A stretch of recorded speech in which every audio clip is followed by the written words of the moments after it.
وبعظيم سلطانك سبحانك لا نحصي ثناء عليك أنت كما أثنيت على نفسك ولك الحمد حتى ترضى ولك الحمد إذا رضيت ولك الحمد بعد الرضا. اللهم صل وسلم على سيدنا محمد مفتاح باب رحمة الله عدد ما جاء إلى صلاة وسلاما دائمين بدوام ملك الله وعلى آله وصحبه ومن تبعهم هداه. أما بعد والحمد لله.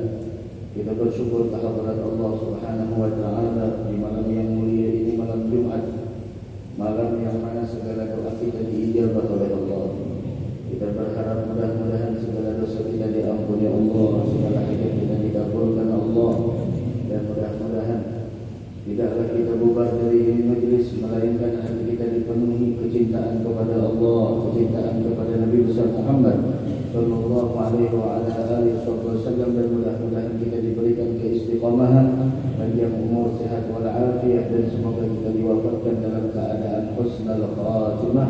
Amin amin ya rabbal alamin. Menyambung pembicaraan kemarin tentang terakhir kita membicarakan halil afdal talabud dunya li fi'li khairin aw tarkuha. Mana yang lebih afdal, mencari dunia, mengejar dunia namun hasilnya untuk kebaikan, ataukah sama sekali meninggalkannya? Wa qad ikhtalafa ulama berbeda pendapat mana yang lebih afdal, mencari dunia namun tujuannya baik, atau sama sekali sudah tidak mengejar dunia. Nah, maka ulama berbeda pendapat. Ada yang mengatakan bahwasanya mengejar dunia, mencari dunia namun hasilnya untuk kebaikan. Ada yang mengatakan seperti itu. Kemudian ada juga yang berpendapat sudah walaupun tujuannya untuk kebaikan, yang lebih afdal adalah jangan mengejar dunia. Ada lagi yang berpendapat bahwasanya digabung antara dua tersebut, yaitu bahwasanya silahkan kejar dunia apabila memang benar-benar engkau menepati janjimu, yaitu ketika engkau mendapatkan dunia maka engkau pergunakan untuk kebaikan. Namun apabila engkau sendiri tidak percaya dengan dirimu, maka jangan coba-coba.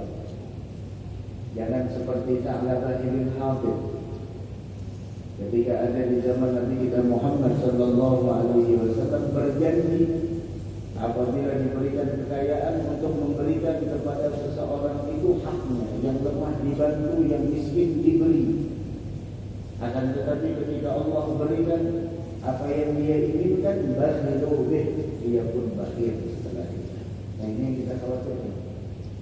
Nah, dari karenanya minta, mudah-mudahan kita diberikan keistiqamahan oleh Allah Subhanahu wa taala.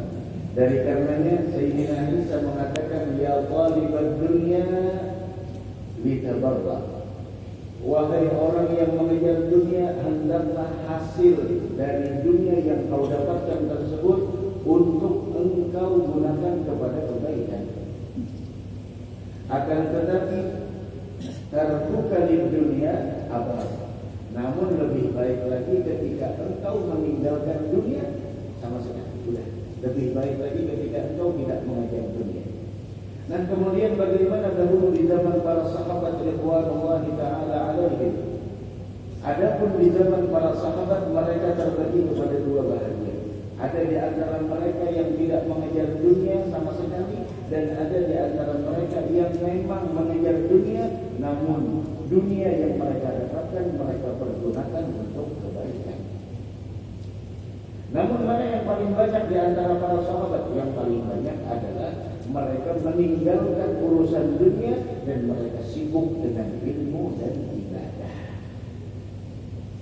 Jangan sampai kesibukan dunia tidak ada, kesibukan akhirat juga tidak ada. Jangan sampai, harus ada kesibukan dunia, kesibukan agama, kesibukan akhirat. Dari karenanya para sahabat di zaman dahulu yang terbanyak di antara mereka adalah meninggalkan untuk mencari dunia, namun mereka sibukkan untuk ilmu. Mereka sibukkan untuk menghambakan diri kepada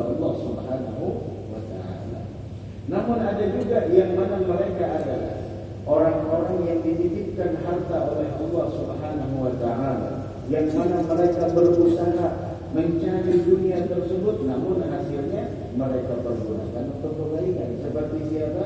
Seperti Sayyidina Utsman bin Affan yang bergelar dengan Dzun-Nurain, orang yang punya dua cahaya, karena beliau dinikahkan dengan dua putrinya Nabi kita Muhammad sallallahu alaihi wasallam. Yang pertama dengan Ruqayyah. Setelah wafat Ruqayyah, dinikahkan lagi dengan Ummu Kulsum. Tidak boleh menikahi dua wanita bersaudara kandung secara sekaligus. Masih hidup dua-duanya dinikahi. Mati akan dulu sih maksudnya setelah wafat baru boleh. Wa anta tajma'u bainal ukhtain. Tidak boleh engkau menikahi dua wanita bersaudara. Tidak boleh. Jangan. Kecuali setelah wafat. Dari karenanya setelah Ruqayyah meninggal dunia, ketika di peperangan Badar dan Sayyidina Utsman tidak ikut keluar untuk bertempur di peperangan Badar tersebut karena menjaga istrinya. Ini pelajaran bagi suami. Apabila istrimu sakit, lebih baik engkau mendampinginya, merawatnya, membantunya. Kemudian meninggal Ruqayyah, dinikahkan lagi dengan Ummu Kulsum. Karena itulah beliau bergelar dengan Dzun-Nurain, orang yang punya dua cahaya. Ada Sayyidina Utsman bin Affan. Bahkan beliau bergelar adalah man istahyat minhu malaikatur rahman. Malaikat pun malu dengan Sayyidina Utsman. Kenapa? Seumur-umur beliau tidak pernah melihat auratnya, apalagi muka aurat. Beliau sendiri melihat auratnya tidak pernah seumur-umur beliau. Apakah lagi di sana membuka aurat di hadapan orang lain? Seperti siapa lagi? Seperti Abdurrahman bin Auf radhiyallahu taala anhuma wa ardahuma. Bahkan lihat Sayyidina Utsman bin Affan ketika Rasul mempersiapkan ghazwah Tabuk, perang Tabuk. Sayyidina Utsman menyumbangkan hartanya berapa? Beliau sumbangkan 1000 onta. 1000 onta. Onta berapa seekor di Arab?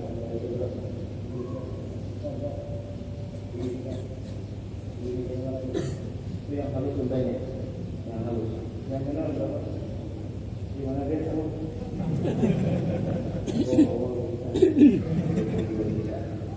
$22 juta kalian 1000 berapa? Berapa? Berapa?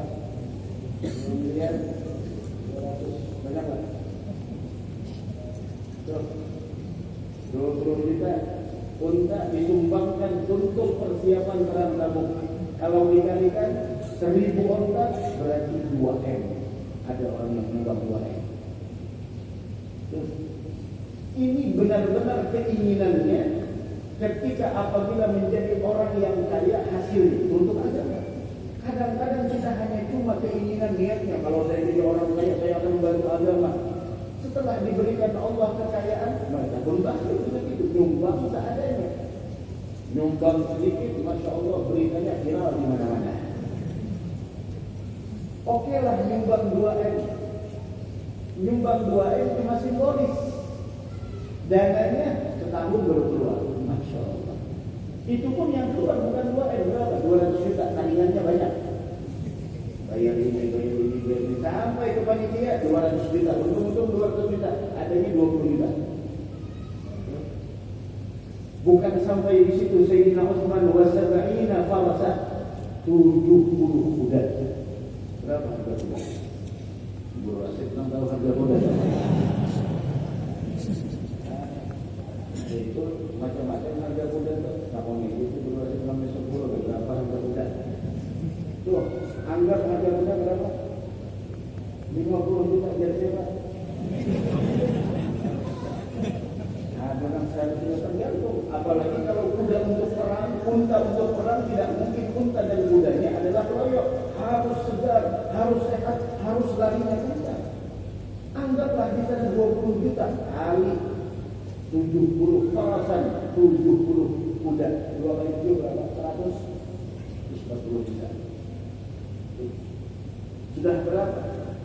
Dan beliau mendatangkan hartanya di hadapan Nabi Muhammad SAW 10.000 dinar dituangkan di hadapan Nabi Muhammad.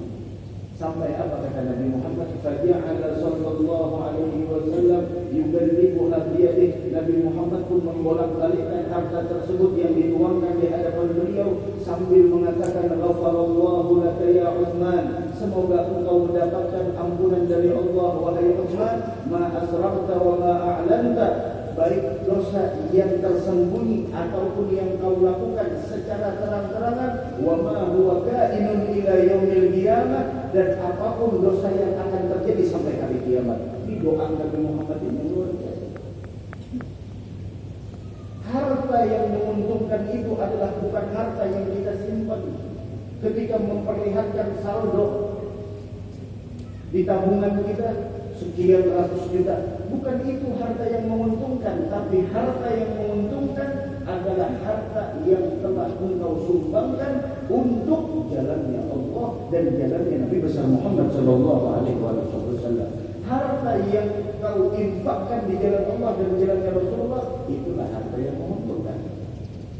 Dari karenanya lihat bagaimana gembiranya Nabi Muhammad ketika melihat Utsman berperilaku semacam itu. Tidak ada kecintaan dunia di dalam hati beliau sampai beliau menuangkan harta sebanyak itu. Sekarang bagaimana pondok-pondok pesantren kita, berapa banyak pondok pesantren yang di dalamnya ditimbang ilmu pengetahuan agama, pembangunannya terbengkalai. Masjid-masjid pembangunannya bertahun-tahun tidak kunjung selesai. Musalla-musalla pembangunannya tidak kunjung selesai. Belum lagi majlis-majlis taklim. Mana mereka orang yang mempunyai harta yang dilebihkan oleh Allah Subhanahu wa taala, yang mengeluarkan zakat seandainya mereka benar-benar mengeluarkan zakat sesuai tuntunan syariat, niscaya orang-orang yang miskin akan berkurang di permukaan bumi ini. Tapi mana? Apakah tidak ada orang yang kaya? Ada orang yang kaya. Tapi kita mencari orang kaya yang bertawad, orang kaya yang peka. Naik di majlis, Masya Allah, rekod, mendasar, nak menonton live streaming, hujannya di sana aja.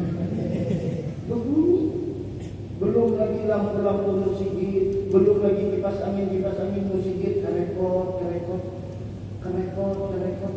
Belum lagi lampu musikit, ya Allah.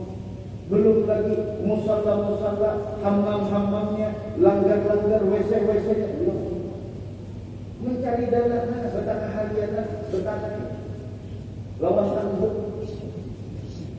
Masih bayar orang 2.000, panggal pulang 2.000-nya. Mendoakan, Masya Allah, sallallahu alaihi ala Muhammad. Mudah-mudahan lancar rezeki, mudah-mudahan naik haji 9 tahun. Jangan panggal, boleh panggal.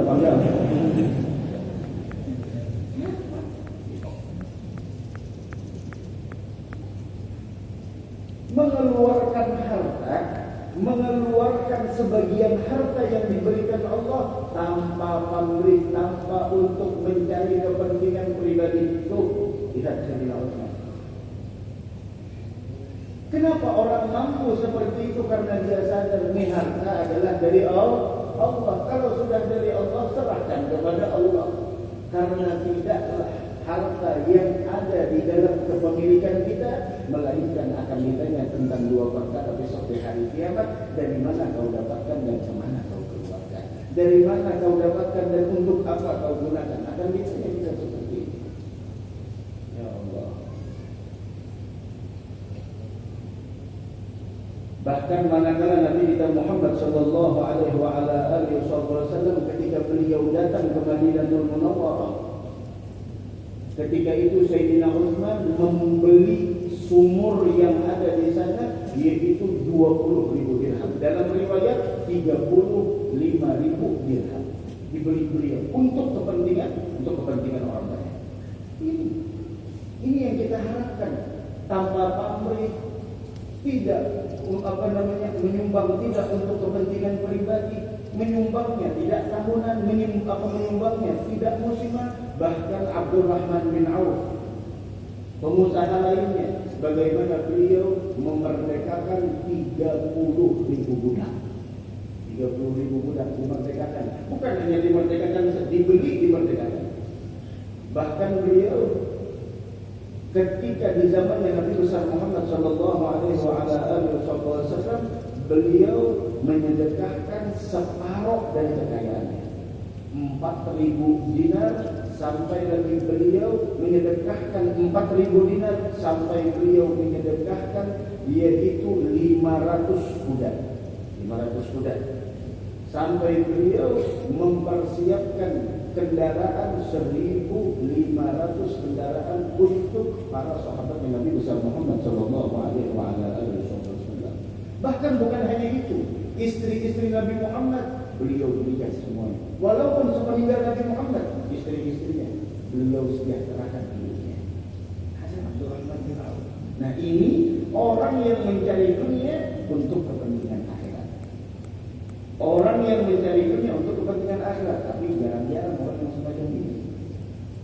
Nah, itulah mereka orang-orang saleh dulu, mereka mencintai dunia. Kenapa? Karena mereka memandang dengan dunia ini mereka bisa mendekatkan diri kepada Allah. Mereka mencari uang, dengan uang ini mereka bisa mendekatkan diri kepada Allah dengan bersedekah, dengan berinfak, dengan membantu orang yang lemah, dengan menolong orang yang perlu ditolong. Mudah-mudahan kita bisa meniru mereka, insyaallah. Amin ya rabbal alamin. Nah, kemudian bahagian yang berikutnya dari hadis tersebut, Nabi kita Muhammad sallallahu alaihi wasallam mengatakan, wazhad fima 'indan nas yuhibbukan nas. Di sisi kedua bahwasanya, dan zuhudlah engkau terhadap apa yang ada pada manusia. Maksudnya apa? Jangan engkau menginginkan apa yang dimiliki oleh orang lain. A'rid amma fi aydihim minad dunya. Hendaklah engkau berpaling, tidak menginginkan apa yang dimiliki oleh manusia. Jangan kejelian. Wazhad fima 'indan nas. Bersifat zuhudlah engkau, berpalinglah engkau dari apa yang dimiliki oleh manusia. Yuhibbukan nas, maka niscaya engkau akan dicintai oleh manusia. Maka engkau akan dicintai oleh manusia. Dari karena itu dikatakan bahwasanya pernah suatu hari orang menanyakan kepada orang-orang Arab, orang-orang Arab gunung, Arab Badui, menanyakan kepada penduduk Basrah, man sayyidukum, siapa orang yang paling kalian istimewakan, yang kalian jadikan sebagai pemimpin? Siapa? Zaidul Hasan. Yang kami jadikan pemimpin adalah Imam Hasan al-Basri. Yang kami hormati adalah Imam Hasan al-Basri. Bima sa'adakum, dengan sebab apa dia bisa menjadi pemimpin kalian? Kenapa sampai kalian mengangkat Imam Hasan al-Basri sebagai tokoh kalian, pemimpin kalian? Dengan apa? Mereka menjawab, ihtajan nasu ila ilmi. Karena manusia perlu dengan ilmu beliau. Beliau orang alim dan manusia perlu mengambil ilmu. Selama orang lain mencintai ilmu, sungguh kebaikan ada di dalam dirinya. Dari karena itu jadilah kita orang yang mempunyai ilmu. Kalau tidak bisa, jadilah kita orang yang mempelajari ilmu. Tidak bisa juga menjadi orang yang mempelajari ilmu, setidaknya orang yang suka mendengarkan ilmu. Tidak juga jadi ulama, tidak juga jadi pelajar, tidak juga jadi orang yang suka mendengarkan ilmu. Jadilah yang keempat, mencintai ilmu dan ulama. Jangan jadi yang kelima. Sudah tidak menjadi ulama, sudah tidak belajar ilmu, sudah tidak mendengarkan ilmu, juga tidak mencintai ilmu, malah membenci dengan ulama. Engkau akan sial dan binasa. Mudah-mudahan anak keturunan kita menjadi orang yang mempunyai ilmu pengetahuan agama. Ambil kabar belia. Kalau kita mencintai ilmu, mengagungkan ulama, memuliakan dan menghormati orang-orang yang diberikan ilmu oleh Allah, maka ketahuilah akan ada salah satu dari keturunan kita di antara mereka yang nantinya mempunyai ilmu pengetahuan agama. Insya Allah, mudah-mudahan zuriat kita ada di antara mereka nantinya yang paham urusan agama. Man yuridillahu bihi khairan yufaqihuhu fid-din. Orang yang diinginkan kebaikan oleh Allah Subhanahu wa taala, maka sungguh dia bakal dipahamkan oleh Allah Subhanahu wa taala urusan agama. Paham urusan agama. Jadi yang pertama, Al-Imam Hasanul Basri menjadi pemimpin kami karena manusia memerlukan ilmu beliau. Selama orang lain mencintai ilmu pengetahuan agama serta mengamalkan apa yang dia dengar, maka zaman tersebut, maka orang yang ada di era tersebut senantiasa di dalam ruang lingkup rahmat dan kehidupan Allah. Tapi kalau sudah meninggalkan ulama, yafirruna minal ulama wal fuqaha, mereka sudah tidak lagi mengambil ilmunya ulama, sudah tidak lagi mempraktekkan fatwanya para fuqaha, apa yang akan tertimpa kepada mereka. Maka zaman tersebut orang yang sudah tidak lagi mengambil ilmunya para ulama, mengamalkan ilmunya para ulama, mengamalkan fatwanya para fuqaha, maka Allah akan berikan ujian kepada mereka tersebut dengan 3 ujian. Yang pertama Allah kirimkan pemimpin-pemimpin yang zalim. Ada akibatnya. Pemimpin-pemimpin dari skala kecil sampai skala besar semuanya zalim. Kemudian yang kedua, akibat itu semua akan Allah angkat keberkahan dari usaha mereka, sehingga usaha mereka tidak ada keberkahannya. Bukti usaha mereka tidak ada keberkahannya, usaha mereka menjadikan mereka menunda untuk melaksanakan kewajiban yang Allah berikan kepada mereka. Dan yang ketiga, ini yang paling fatal, karena orang yang sudah tidak lagi mengambil ilmunya para ulama, mengamalkan apa yang dikatakan oleh para ulama, kemudian melaksanakan segala fatwa-fatwanya para fuqaha, yang terakhir adalah mereka diwafatkan dalam keadaan tidak membawa iman, atau mereka meninggal dalam keadaan su'ul khotimah. Alhamdulillah. Karena adanya ulama, adanya para fuqaha, nikmat rahmat yang perlu kita syukuri. Cara mensyukurinya adanya para ulama dengan kita hadir majlis mereka, dengan kita mendengarkan fatwa mereka, dengan kita mengamalkan apa yang mereka sampaikan. Itu cara mensyukurinya. Sehingga nikmat terus ditambah oleh Allah. Namun ketika adanya nikmat, adanya para ulama, adanya para fuqaha, adanya orang-orang yang menyebarkan ilmu, kita tidak mensyukuri keberadaan mereka. Bukannya kita hadir di pengajiannya, malah kita mengumbar-umbar keaibannya, malah kita membencinya.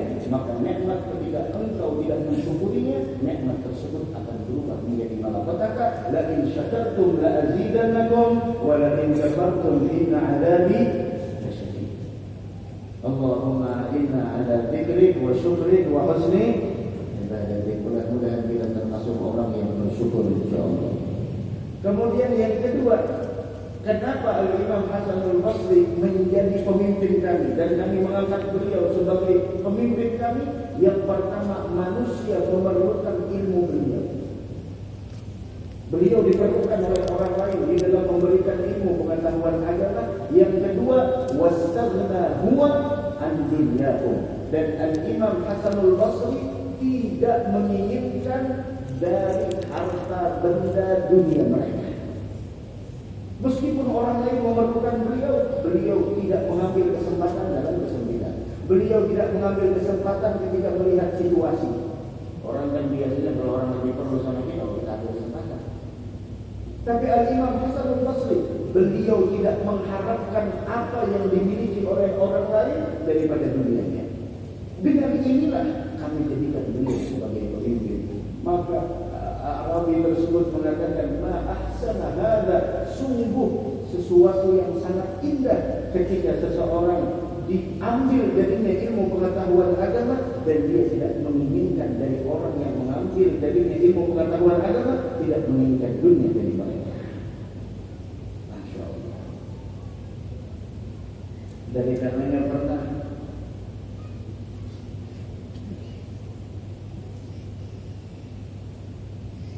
suatu hari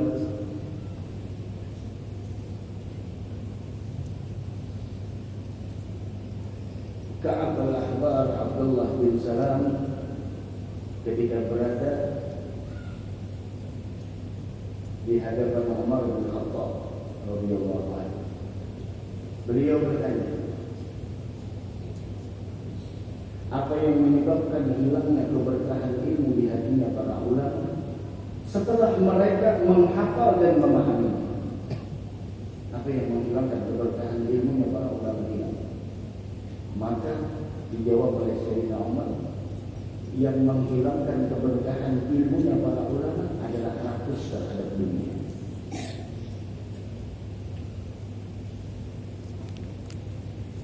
Karena ketahuilah, kalau yang kita inginkan di dalam kehidupan dunia ini adalah sesuatu yang mencukupi keperluan kita, maka sedikit dari harta dunia akan memberikan kecukupan kepada kita.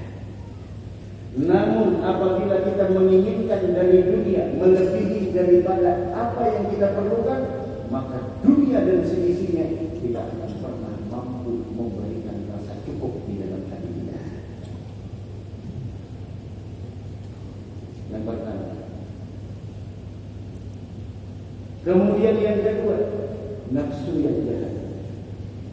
Kemudian yang ketiga, dia meminta-minta kepada orang lain untuk keperluan dirinya, untuk keperluan pribadinya, untuk kepentingan pribadinya, bukan untuk kepentingan orang lain, seperti kepentingan pondok pesantren, kepentingan majlis, kepentingan musalla, kepentingan masjid, kepentingan tempat-tempat sekretariat daripada organisasi ormas Islam, tidak jadi masalah. Kepentingan pribadi. Tapi kalau kepentingan orang lain tidak jadi masalah. Dari karena itu pernah suatu hari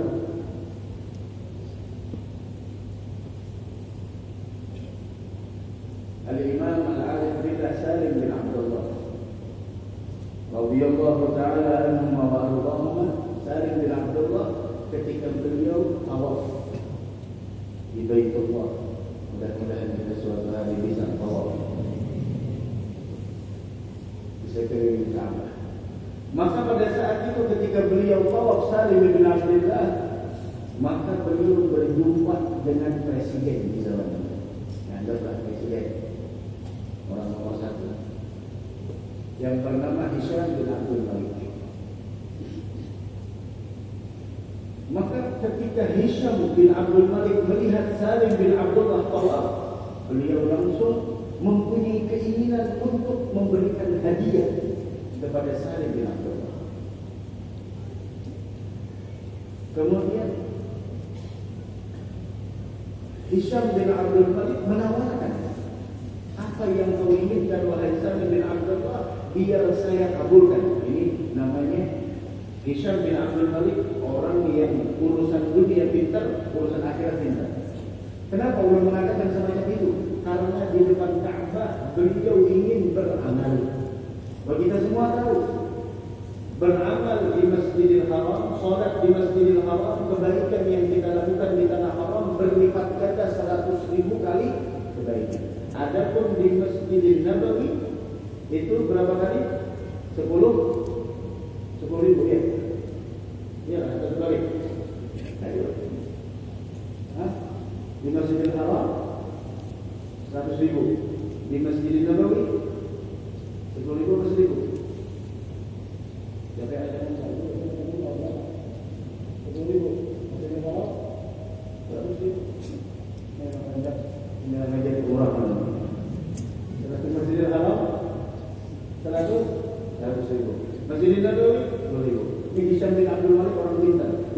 harusnya memanfaatkan situasi dan kondisi ketika beramal. Besok hari Jumat, amal ibadah kita dilipat gandakan oleh Allah. Ayo bismillah.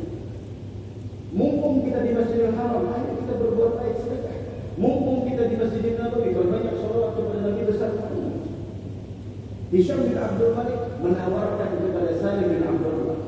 Kemudian apa kata Salim bin Abdullah? Ya Hisham, astahi an as'ala ghairallahi ta'ala wa ana fi baitillah. Wahai Hisham, terima kasih banyak. Saya malu meminta selain kepada Allah sedangkan saya sedang berada di rumahnya. Masya Allah. Mau kita ditawari Pak Haji, nggak hadir di Pak Haji, disebut apa yang ada? Mungkin kita langsung mendapat ini.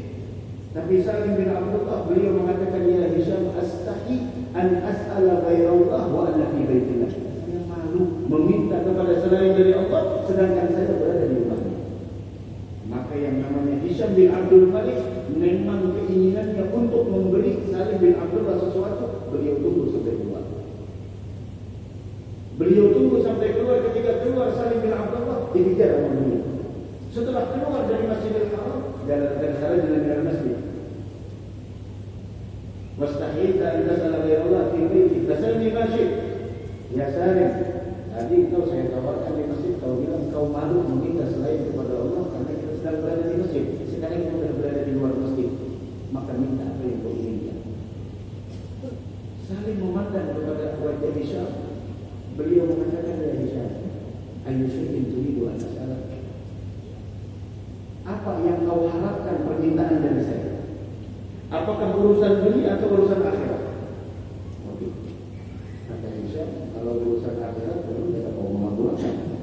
Tapi kalau urusan dunia belum, insya Allah mengupayakan untuk bisa mengabulkan apa keinginan dia.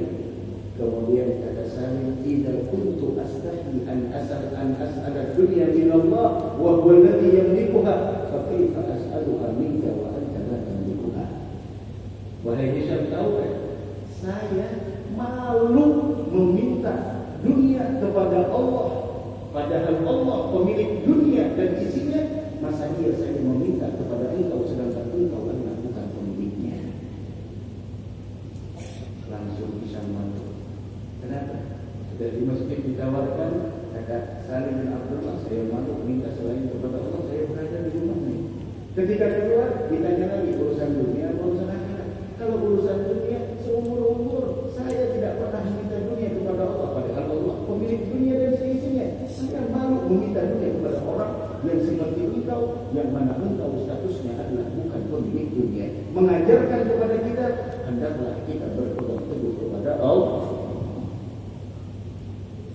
Ada Habib Ali Habsyi, saking zuhudnya Habib Ali Habsyi, beliau mengatakan bahwasanya seumur-umur, kata Habib Ali Habsyi, seumur-umur saya tidak pernah menandahkan tangan kepada Allah meminta dunia. Itu saking zuhudnya Habib Ali Habsyi. Sampai diceritakan bahwasanya Sayyidina Luqmanul Hakim, beliau pernah mewasiatkan kepada anaknya.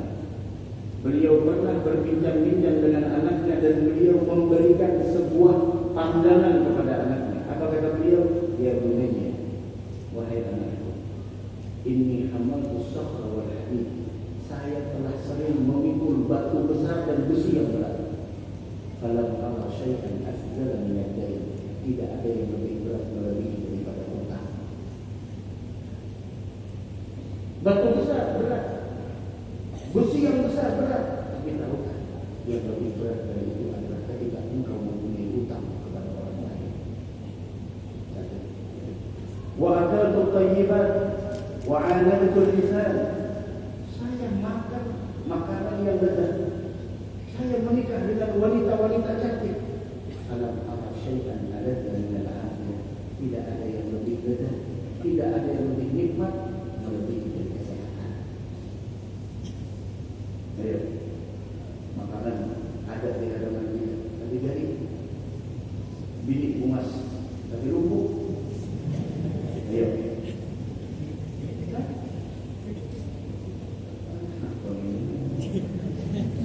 ayo kita bilik ada, maka bilik sudah 3. Tapi sama tinggalin di atas rajanya.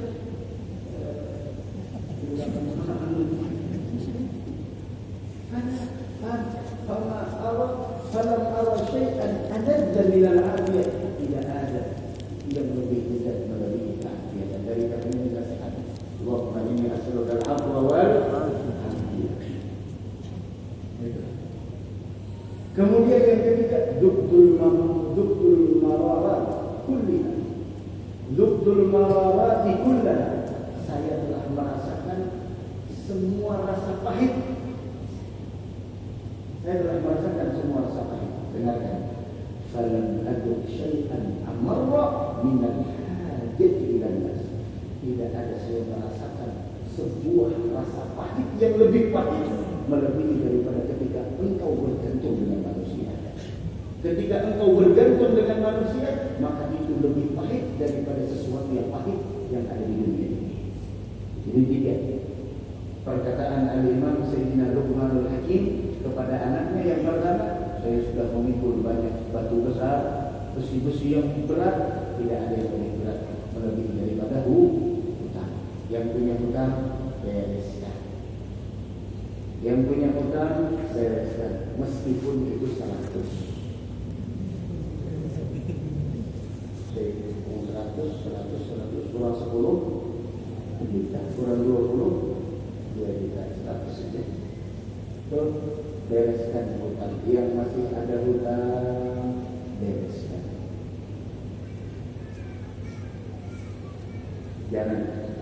Jangan kita melupakan hutang kita dengan orang lain. Itu lebih berat. Dan saya sudah memakan makanan yang lezat, menikah dengan perempuan-perempuan yang cantik. Tidak pernah saya melihat sesuatu yang lebih lezat melebihi daripada kesehatan dan keaslian. Asal sehat tidak. Selezat apapun makanan, kalau kesehatan kita diambil oleh Allah, maka makanan tersebut tidak ada rasanya. Ternyata yang lebih lezat dari makanan yang memang itu adalah kesehatan. Maka dari kandungan saya ini kesehatan. Anak-anak muda jangan begadang. Apa gunanya begadang?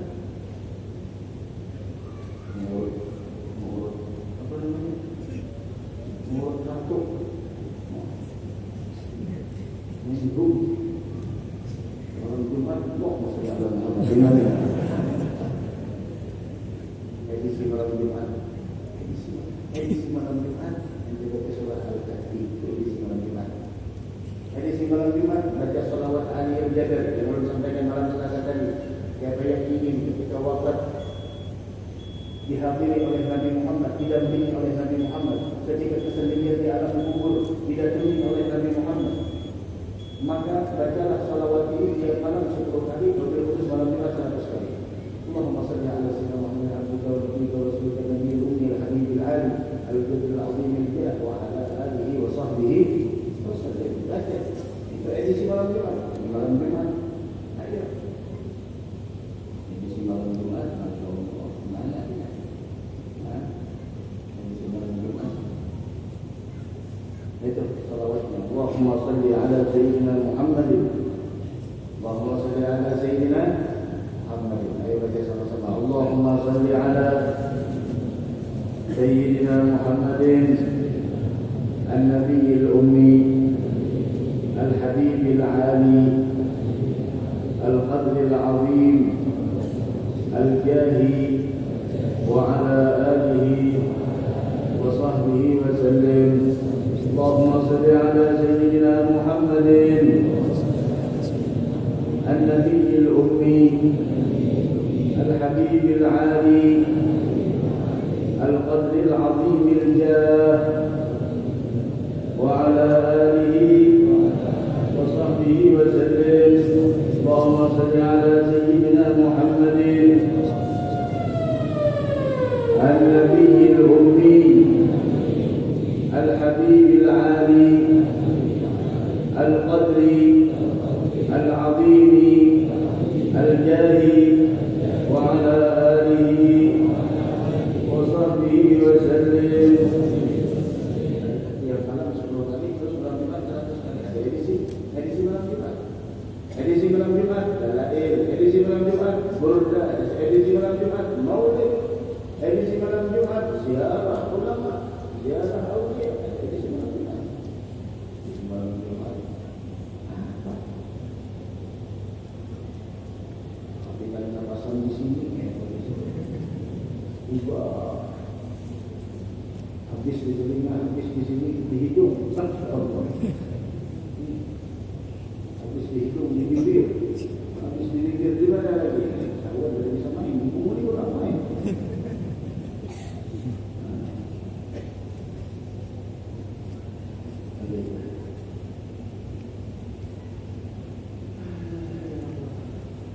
Al-Imam Al-Habib Abdullah Al-Haddad beliau mengatakan,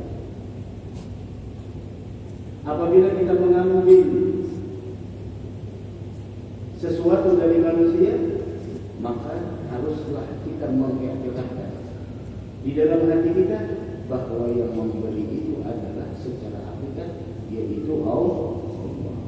Jangan kita gantungkan hati kita dengan makhluk. Jangan kita gantungkan hati kita dengan makhluk. Dan silahkan ambil seperlunya. Apabila kita diberi orang, ada yang menanyakan, Ustaz, apa hukumnya itu? Ulun membantu orang ikhlas karena Allah Ta'ala. Kemudian ketika ulun membantu, ulun diberi orang. Bolehkah ulun mengambil? Seandainya boleh, apakah itu tidak merubah niat ulun? Selama kita tidak mengharap pemberian orang lain, ambil sepertinya. Apakah itu merubah niat kita? Itu tergantung kitanya orang. Dan itu tidak merubah niat kita karena Allah, kemudian kita dikasih orang, ambil seperlunya. Ambil seperlunya, sedangkan sisanya gunakan untuk kepentingan agama. Yang dibenci itu adalah mengambil sesuatu yang kita memang berharap dari orang tersebut. Apalagi Masya Allah, ada lawas lagi di bulan datang pada hari malam Jumat daerah edisi malam Jumat silaturahmi. Masya Allah, silaturahmi sudah berlangsung di pandai-pandai nanti pagi kopi kan ada kopi pagi Insya Allah sudah membawakan kopi spesial di samping mandinya dia mau besuk ya biasa sampai kita rasa akhirnya kita jatuh atau mungkin ambil lagi hiburan rasa harapan sini Pak Haji manapun kita hiburan